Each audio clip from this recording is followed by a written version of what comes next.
যুবক মসজিদের বারান্দায় বসে কান্না করে। ইমাম সাহেব বলে, কাঁদো কেন? যুবক বলে, আমি অনেক টাকা ঋণ হয়ে গেলাম, আদায় করতে পারি না, রাস্তায় নামলে মানুষ আমারে গালি দেয়।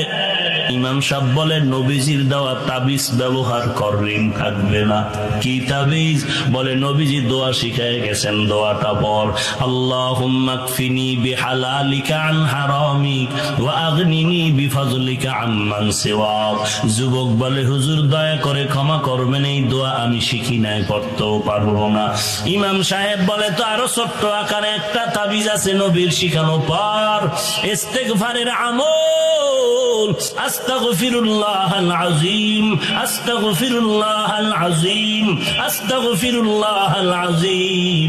এই আমলটা চালু রাখ, আল্লাহ কুদরতি ভাবে তোর ঋণ আদায়ের ব্যবস্থা করে দিবে। আর নগদ একটা পরামর্শ নেও, তোমার এখান থেকে বহুদূর একটা জঙ্গলের কিনারায় বড় লোকের বাড়ি আছে, ওই বাড়িতে গিয়া বড় লোকের কাছে যদি হাত বিছাইতে পারো, অল্প যদি দেয়, তুমি অনেক কিছু পেয়ে যাবা, তোমার ঋণ আদায় হবে, সংসারও চলার রাস্তা হবে। যুবক ইমামের কথা শুনিয়া কদম দিয়া কষ্ট করে করে করে করে জঙ্গল পেরিয়ে ওই বড় লোকের বাড়ি হাজির।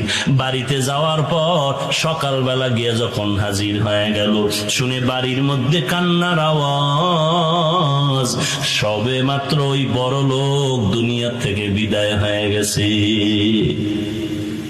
যুবকের মনটা খারাপ হয়ে গেল, কপাল আমার খারাপ, ইমামের পরামর্শ নিয়ে এত কষ্ট করে আসলাম।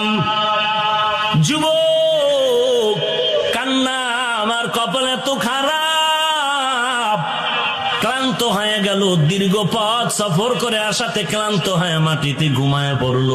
ঘুমের মধ্যে স্বপ্ন দেখতেছে, রে যুবক, তুই যেই বাড়িতে আসো, ওই ছোট্ট ঘরের মধ্যে যে মাটির উপরে বিছানা লাগায় ঘুমাও, ওই বালিশের নিচে মাটি, মাটি খনন করে দেখবি ওখানে স্বর্ণ পড়ে আছে, স্বর্ণ, ওই স্বর্ণ উঠাইয়া ঋণ আদায় কর, বাকিটা দিয়া জীবনটা চালাও। যুবক স্বপ্ন দেখে উঠার পরে চিন্তায় পড়ে গেল, কি দেখলাম, এই স্বপ্নটা যদি বাড়ি বসে দেখতাম, এখানে আমার কষ্ট করে আসা লাগতো না। আল্লাহ জানায় দেয়, এক হাতে যেমন তালি বাজে না, বিনা বাতাসে নদীর পানি নড়ে না, বাচ্চা না কানলে মা যেমন দুগ্ধ দেয় না, বান্দা চেষ্টা না করলেও বন্ধ